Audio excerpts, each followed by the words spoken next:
Hello students, morning.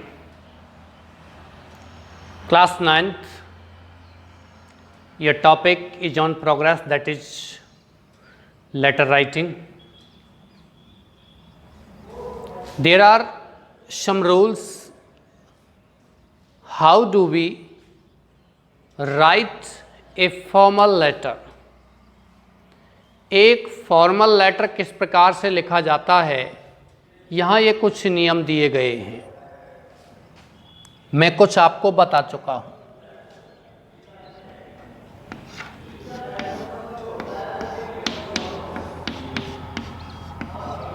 After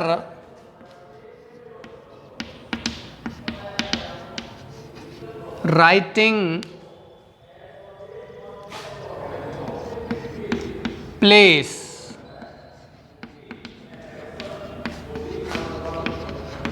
give a space of one line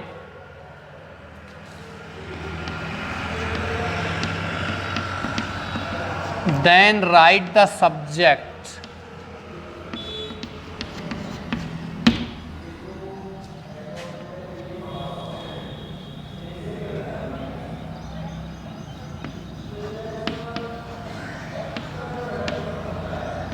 below the subject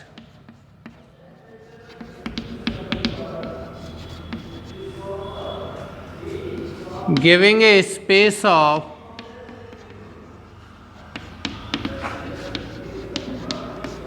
one line, write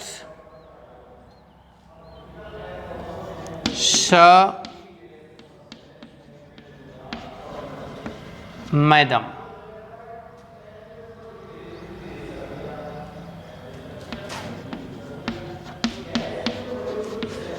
And then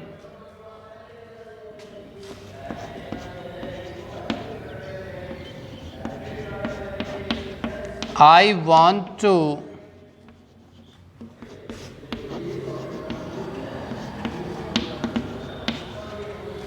draw your kind notice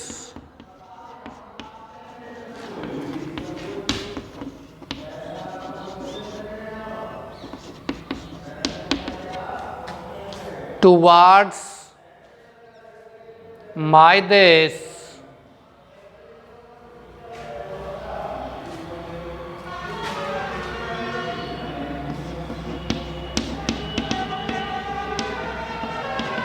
polite letter plus subject में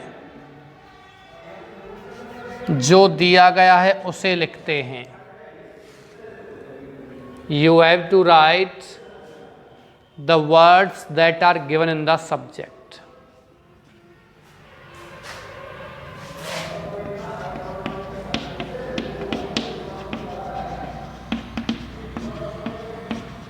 Write main body of the letter. पत्र का जो main body है उसे लिखो।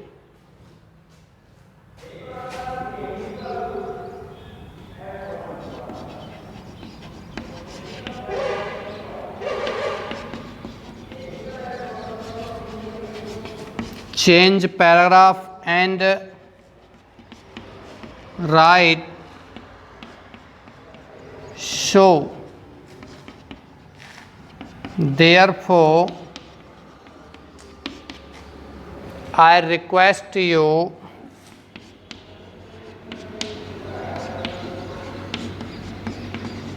to look into my application.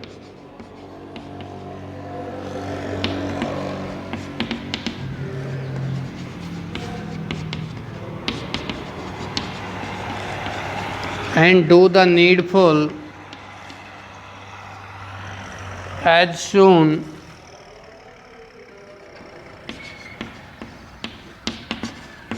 as possible.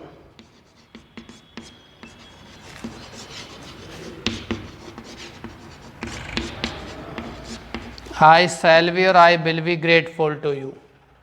मैं आपका आभारी रहूँगा।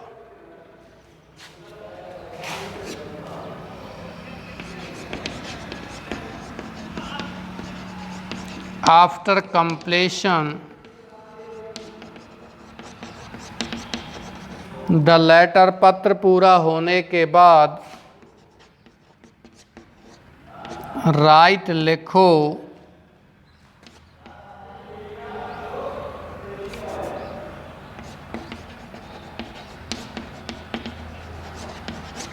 थैंकिंग यू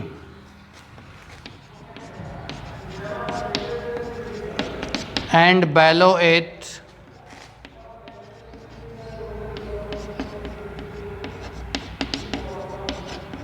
yours faithfully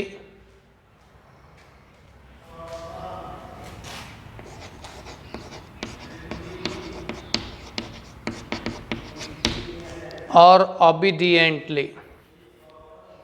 चलिए आप इसको कॉपी कीजिए, उसके बाद बात करते हैं। Dear students, after writing place give space of 1 line. आप स्थान का नाम लिखने के बाद कम से कम एक पंक्ति का स्पेस दीजिए और उसके नीचे क्या लिखना है? सब्जेक्ट। सब्जेक्ट विषय के नीचे एक पंक्ति फिर छोड़नी है और फिर क्या लिखना है? सर या मैडम।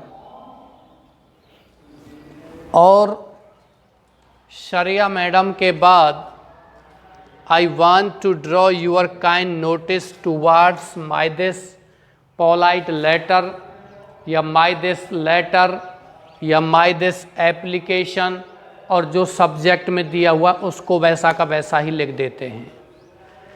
सब्जेक्ट में जो कुछ दिया हुआ है, जैसे कि to change my section, to exempt fees माफ़ी का, टू अरेंज एक्स्ट्रा क्लासेज, अतिरिक्त कक्षाओं की व्यवस्था करने का, फॉर ट्रांसफ़र सर्टिफिकेट टीसी का, फॉर करेक्टर सर्टिफिकेट सीसी का, या आप किसी की शिकायत लिखना चाहते हो, जैसे कि आप लिखना चाहते हो शिकायत में हेड पोस्ट मास्टर को लिखना चाहते हो अपने क्षेत्र में पोस्टमैन के विरुद्ध शिकायत के लिए, तो भी आप इसे लिख सकते हो इस तरीके से। जैसे कंप्लेन अगेंस्ट द पोस्टमैन या complain about the irregular delivery of letters, पत्रों का अनियमित वितरण के विरुद्ध आप शिकायत कर रहे हो, वो आप लिख सकते हो। ओके डियर्स, आई वांट मैं चाहता हूँ, टू ड्रॉ लाना यूअर तुम्हारा, काइंड नोटिस दयालु ध्यान, towards my this polite letter मेरे इस विनम्र पत्र की ओर। प्रिय विद्यार्थियों, ड्रॉ के स्थान पर आप ब्रिंग भी लिख सकते हो। क्या लिख सकते हो? ब्रिंग। ब्रिंग माने क्या होता है? लाना। दूसरी बात ये होती है कि ब्रिंग के बाद आपको टू लिखना पड़ेगा। I want to bring to your kind notice, इस तरीके से आप लिखोगे, ये ध्यान रखिए। चलिए आगे चलते हैं। ऐसा लिखने के बाद write the main body of the letter, ये आपने लिख लिया तो फिर आपको पत्र का जो मेन बॉडी है, मुख्य जो प्रारूप है वो लिखना होता है।